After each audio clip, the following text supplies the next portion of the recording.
Mesdames et messieurs, bonsoir, Ramadan Karim à toutes et à tous et bienvenue à vous dans cette nouvelle édition de votre journal de 22 heures. Voici les principaux titres. Les examens du BEF, donc le brevet d'enseignement fondamental, a été élargi vers les régions de l'intérieur. Et en Égypte, 19 djihadistes ont été tués dans le secteur du Sinaï. Merci à vous de nous rejoindre. Le cyclone tropical Sangar, qui a pris ses débuts dans l'île yéménite de Sokrota, risque d'effleurer notre pays sous une grande intensité.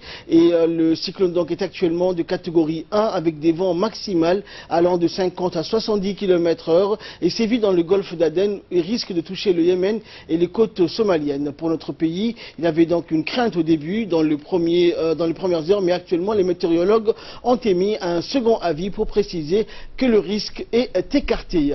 Djibouti donc va bénéficier des précipitations significatives du cyclone Sangar, tandis que le sud du Yémen et le nord-est de la Somalie seront arrosés par des précipitations. Pour plus de précisions, nous avons donc recueilli des détails auprès du directeur de l'agence djiboutienne de météorologie, Mohamed Ismail, et l'ingénieur météo Ali Haider.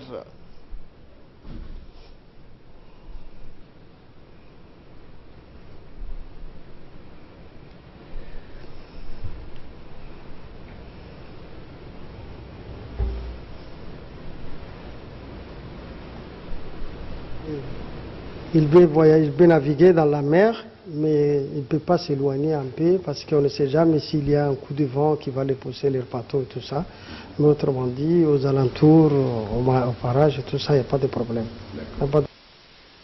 Et d'après l'agence de météorologie de Djibouti, ce cyclone est attendu sur Djibouti vers samedi soir et dimanche matin. Donc, alors pour nous en parler, Ali Abdillah est avec nous. Bonsoir Ali.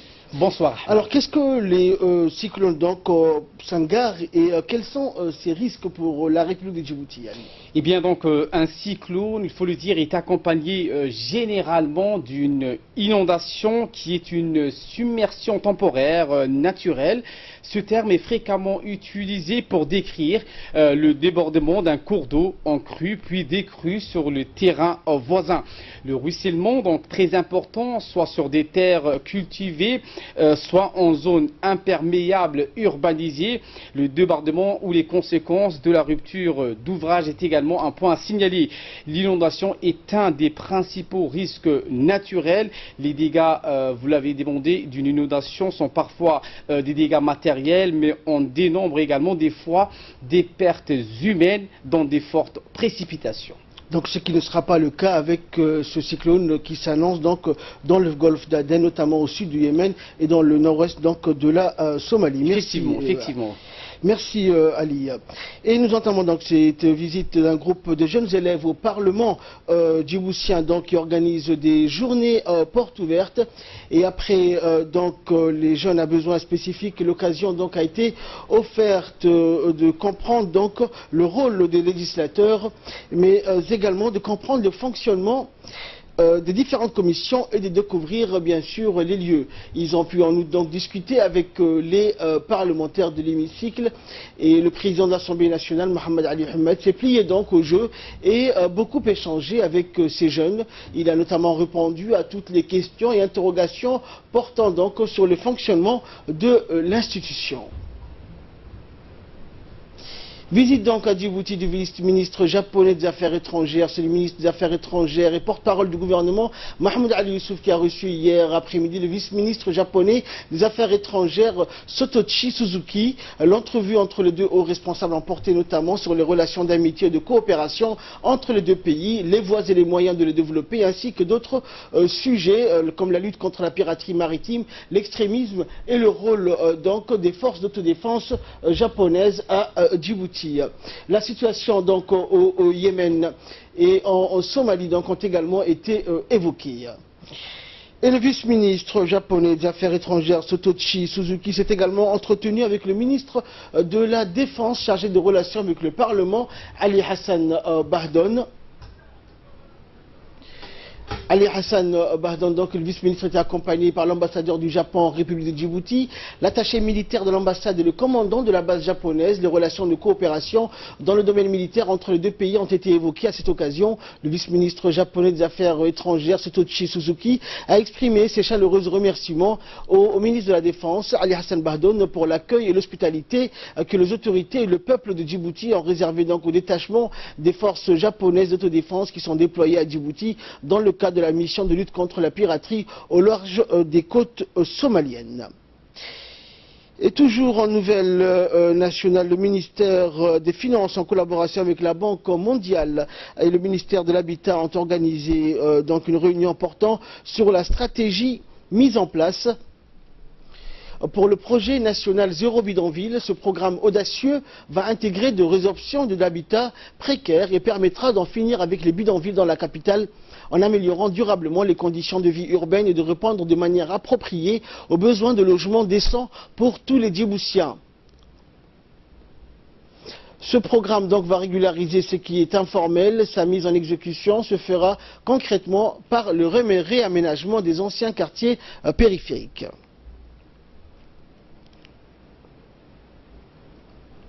Au-delà des questions d'urbanisme, au sens premier du terme, ça intéresse essentiellement d'autres structures ministérielles. Je pense au ministère de l'Éducation, je pense à la mairie qui travaille tous les jours avec les populations, je pense au social, je pense à l'emploi, je pense à l'eau, l'électricité, la gestion foncière. Et tout cela demande une très grande intégration, ce qui n'est pas possible ce qui est difficile pour les bureaucraties. Je dis, c'est pas seulement à Djiboutienne, c'est même à la Banque mondiale. Et selon la ministre déléguée au logement, l'exécution de ce programme va impliquer une synergie au sein des différents départements ministériels pour accélérer ce travail qui a une dimension sociale, mais aussi des retombées économiques comme la création d'emplois. On l'écoute. La politique nationale du logement, qui est conduite par le président de la République, à travers que notre département donc coordonne les activités, a plusieurs axes d'intervention, et un des axes de cette politique du logement, c'est l'éradication de l'habitat précaire. Il y a un plan Zéro Bidonville, c'est une politique là aussi qui est très ambitieuse, qui consiste à transformer les quartiers de la ville de Djibouti et aussi des villes secondaires pour que demain il n'y ait plus de l'habitat précaire dans nos villes. Aujourd'hui, ce qui était un peu le point de discussion de cette réunion, c'était comment coordonner les différents projets et programmes qui sont conduits par les autres départements, parce que, comme vous le savez, la question du développement urbain et du logement est une question transversale. Également dans l'actualité, le ministre de la Santé, Dr Jama El Maouki, a reçu hier après-midi dans son cabinet le directeur régional de l'UNICEF pour le Moyen-Orient et l'Afrique du Nord, Gert Kapilir. Les discussions ont porté donc sur les moyens de développer le partenariat entre l'UNICEF et le département djiboutien de la Santé. La question de l'enfance a été soulevée et le directeur régional a félicité le ministre de la Santé pour la promotion de la politique de protection des enfants vulnérables. Ont assisté à cette réunion le secrétaire général par intérim donc du ministère de la Santé, Dr Salah Banoï Tatourab, et plusieurs responsables du département. Le directeur régional pour le Moyen-Orient et l'Afrique du Nord pour l'UNICEF, Gert Kapilir, a dans une interview indiqué que le gouvernement djiboutien a fait d'énormes progrès en matière de protection de l'enfance. On l'écoute. Santé enfantine, bien sûr, il y a des défis qui restent. Il y a des groupes vulnérables d'enfants qui ne sont pas encore touchés, mais j'ai ressenti auprès du gouvernement, à partir même du président, qu'il y a une volonté de résoudre tous les problèmes qui existent encore. Et l'UNICEF, en tant qu'organisation mondiale pour le droit des enfants, nous sommes prêts à assister et appuyer le gouvernement djiboutien pour faire avancer encore plus les droits de l'enfant dans le pays. Toujours aux nouvelles du pays, le ministre de l'Éducation nationale de la formation professionnelle, Moustapha Mohamed Mohamoud, a reçu la visite de son collègue Hamadou Mohamed Aramis, ministre délégué à la décentralisation. La rencontre qui s'est déroulée en présence des cadres des deux ministères avait pour objectif de poser le cadre et planifier le travail opérationnel de l'organisation des examens du brevet d'études fondamentales, le BEF, dans les régions de l'intérieur. Les deux ministres se sont réjouis de cette avancée qui renforce une dynamique engagée l'année dernière, donc avec la décentralisation des examens de l'ETI pour le passage des écoliers au collège. Les deux ministres ont défini ensemble avec leurs techniciens l'organisation matérielle et la répartition des tâches entre les deux départements. Le ministre de l'Éducation nationale a exprimé ses vifs remerciements à son collègue pour la disponibilité de son département qui s'est engagé à tout mettre en œuvre pour faciliter la tâche aux équipes du MENFOP qui seront dépêchées sur les lieux lors des examens du BEF.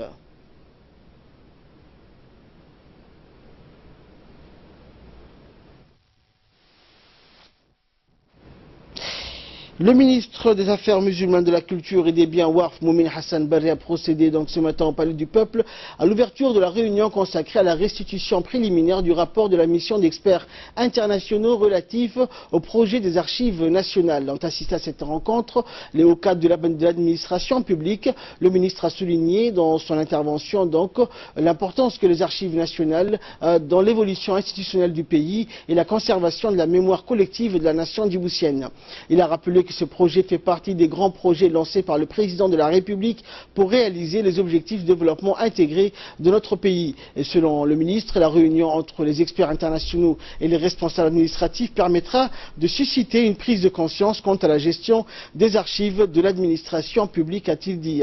Ainsi, les archivistes et documentalistes des différents départements ministériels seront sensibilisés pour une meilleure effectivité de notre patrimoine documentaire.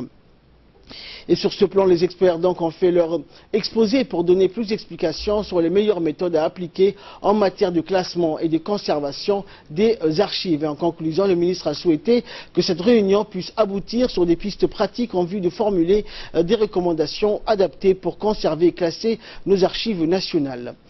Et dans son intervention, le ministre des Affaires musulmanes, de la Culture et des Biens Warf, Moumin Hassan Barre, a remercié les membres de la mission de cette visite qui apportera des éléments supplémentaires pour la gestion future de ce projet. On l'écoute. Tout d'abord, permettez-moi de présenter mes meilleurs vœux des Ramadans et de vous souhaiter la bienvenue à la mission d'experts en archives et bibliothèques qui sont avec nous aujourd'hui, dans le cadre du projet des archives nationales et de la bibliothèque nationale. Mon département a pris le soin de faire l'état des lieux des archives publiques et de la production éditoriale nationale. Avec le concours de la mission d'experts qui séjourne à Djibouti afin de bénéficier de son expertise dans le domaine de la gestion de nos archives et de la future bibliothèque nationale. Ces experts vont nous faire des propositions concrètes pour une meilleure conservation des archives administratives et historiques de notre pays. Ce grand projet a été lancé par le président de la République, son Excellence M. Ismaël Omar Guelleh, auquel il porte une attention particulière, car il servira à la sauvegarde de nos archives qui constituent la mémoire de l'histoire de notre nation. Et ce communiqué donc qui nous émane donc du ministère du Commerce et qui porte à la connaissance des consommateurs que les prix en détail du pétrole lampant est de 115 francs Djibouti au lieu de 110 francs Djibouti. Les contrevenants seront passibles d'une amende et d'autres sanctions prévues par la loi et règlement en vigueur. Autre nouvelle nationale, le centre d'action d'autonomisation des femmes de Balbala, le centre CASAF, a organisé ce matin la cérémonie de clôture d'une série de formations. Ces formations ont porté donc sur la couture, l'art culinaire ou préparation des mets en coiffure ainsi qu'une filière d'apprentissage au métier de l'audiovisuel. La production vidéo et la post-production, la photographie et la photomontage, enfin les techniques de sonorisation. La cérémonie fut présidée par Yasmine Salem, secrétaire générale du ministère de la Femme et de la famille, entourés de plusieurs responsables du département et du centre, dont la directrice Roda Ahmed, et même que les formateurs et formatrices de ces différentes filières. Durant toute la durée de ces formations, les apprenantes ont fait donc preuve d'assiduité et ont reçu des attestations. Et toujours aux nouvelles du pays, le directeur de l'Institut des études diplomatiques du ministère des Affaires étrangères, Moussa Ali Meigag, a entrepris une mission de travail à l'ENAP du Québec. Cette visite vise à renforcer donc le partenariat entre l'Institut de Djibouti et l'École du Québec. Le directeur ENAP du Québec, Simon Chabot, et Moussa Ali ont évoqué la nécessité de former des élites de la région. Les deux responsables sont convenus donc à ce que l'ENAP puisse jouer son rôle pleinement. La police nationale a effectué ce matin une opération intitulée AFIA en étroite collaboration avec les agents de la douane. L'objectif de cette opération consistait à saisir les produits pharmaceutiques illicites qui se vendent dans les boutiques. À cet effet, les agents de la douane assistés par la police ont effectué des contrôles dans différentes boutiques situées en plein centre commercial de la police. Donc cette opération qui se déroulera durant 3 jours se poursuivra chaque mois pour contrôler et vérifier ces produits qui doivent normalement se vendre dans les pharmacies donc de la ville de Djibouti. Et dans une déclaration faite à la télévision nationale, le responsable de la douane antenne du port, Ahmed Nasser, et le responsable Interpol à Djibouti, Ahmed Ibrahim, ont expliqué donc que les produits saisis seront soumis au contrôle dans le laboratoire pour vérifier s'ils sont consommables pour les utilisateurs. Ils n'ont pas encore été vérifiés. Donc. Et suite à l'invitation donc du Conseil régional local, la coordinatrice résidentielle du Bureau des Nations Unies, Barbara Mendy, donc a procédé à un mini-atelier de présentation du plaidoyer des Nations Unies pour l'assistance au plan de développement de la région d'Addis Abeba pour la période 2018-2022. Les responsables donc des services déconcentrés de l'État, des femmes actives de la société civile, des leaders du milieu associatif et d'autres responsables ont participé à ce mini-atelier. Le plan de développement élaboré par le Conseil régional a été longuement discuté, notamment les projets prioritaires et la recherche des moyens financiers pour les réaliser. Et à l'occasion de la cérémonie de fin d'année scolaire 2017-2018 dédiée en l'honneur des élèves de 5e année, Abdallah Ibrahim Obakar, lauréat donc au grand concours scolaire, l'école Daouda Alouane de Tadjoura a organisé donc lundi dernier une soirée d'animation socio-culturelle exclusivement présentée par les élèves de cette école et à laquelle sont conviés donc tous les élèves et les officiels de la région de Tadjoura. Cette soirée donc s'inscrit dans le programme de la récitation du Saint-Coran suivi de la présentation de l'hymne national, des chants éducatifs et traditionnels et animés donc en musique par les jeunes de cette école. Les différentes prestations des enfants devant un public très enthousiasmé ont été particulièrement émouvantes à l'ouverture donc des activités par une mise en scène originale de l'hymne national. Cette action donc a émerveillé plus d'un pour susciter donc un engouement à la hauteur de l'événement pour voir tous les officiels donc invités se précipiter spontanément et s'aligner aux côtés donc des élèves comme les parents d'élèves timidement comblés de bonheur afin de prendre une photo mémorable. Sport à présent, les jeunes de l'équipe qui avaient participé au mondial U13 de moins de 13 ans ont regagné la capitale donc mardi soir après avoir participé au championnat mondial de moins de 13 ans à Plomblin en France. En effet, ces jeunes du centre de formation de la garde républicaine Barré Club ont participé donc pour la première fois à cette compétition et n'ont pas manqué de réaliser un chemin remarquable durant le tournoi. La participation des jeunes à l'équipe donc était très remarquée devant les compétitions. Ils ont été encouragés par certains parents qui ont même fait le déplacement et à l'issue donc de cette première participation, le colonel Mohamed Diamadou Ali, commandant la garde républicaine, n'a pas manqué de féliciter les jeunes et les dirigeants pour leurs prestations. Il a aussi remercié les sponsors et les parents. À leur retour à Djibouti, les jeunes ont été accueillis par les parents et par l'équipe Société immobilière de Djibouti et garde républicaine qui évolue en première division en présence des responsables du secrétariat d'État à la jeunesse et au sport. Les jeunes étaient joyeux de retrouver leur famille après une absence de quelques jours qui leur a permis de rencontrer les jeunes footballeurs de moins de 13 ans du monde entier. Et à présent, je vous propose de suivre les interventions du fondateur de ce tournoi U13 et de l'association Pupille.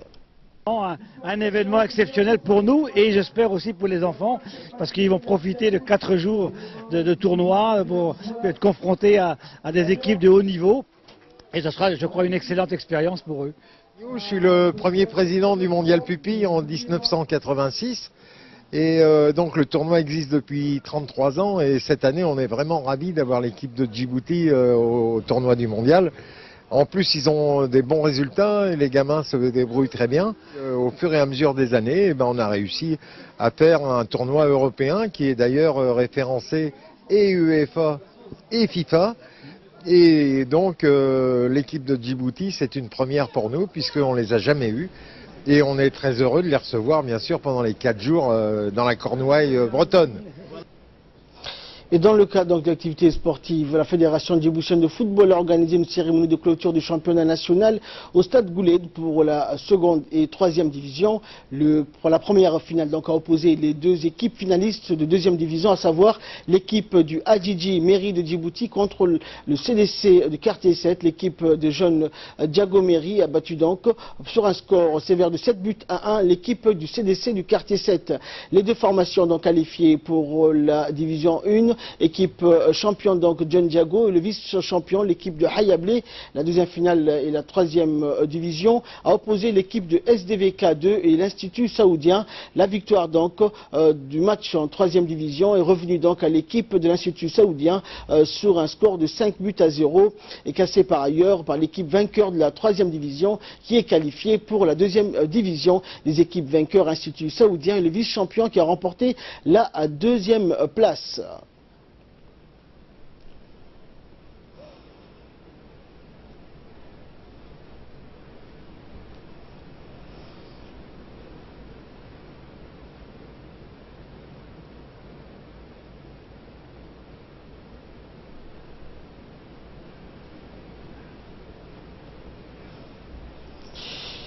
Et à la fin donc des finales, les prix et les récompenses et trophées ont été remis donc aux vainqueurs des différentes finales par les officiels présents.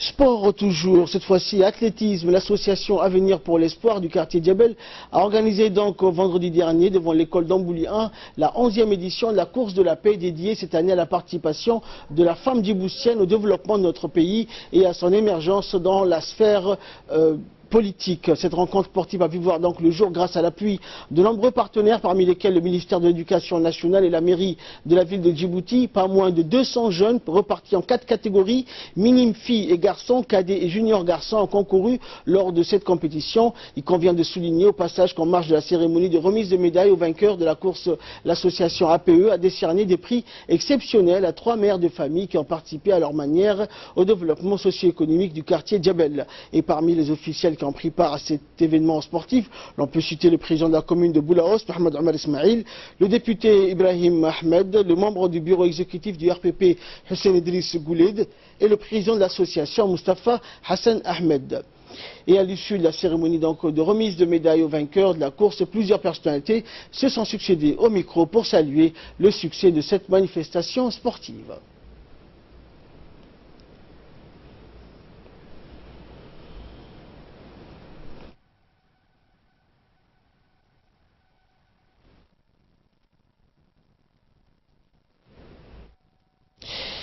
Et dans le cadre donc des opérations de surveillance, les gardes-côtes de Korangar ont intercepté donc dans la nuit du 14 au 15 mai dernier, près des îles, laissait faire une vedette de type Galba yéménite transportant 158 candidats à l'immigration clandestine d'origine éthiopienne, somalienne et érythréenne.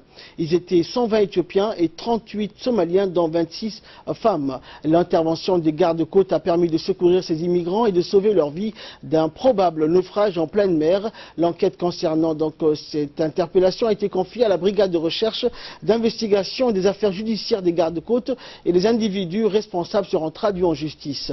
Et enfin, les embarcations saisies et immobilisées au port de pêche dans l'attente d'une décision de la justice. Et de là, nous passons aux nouvelles du monde, toujours avec Ali. Oui, bonsoir Ahmed encore une fois. Eh bien, nous commençons avec l'Égypte où 19 djihadistes ont été tués dans le Sinaï.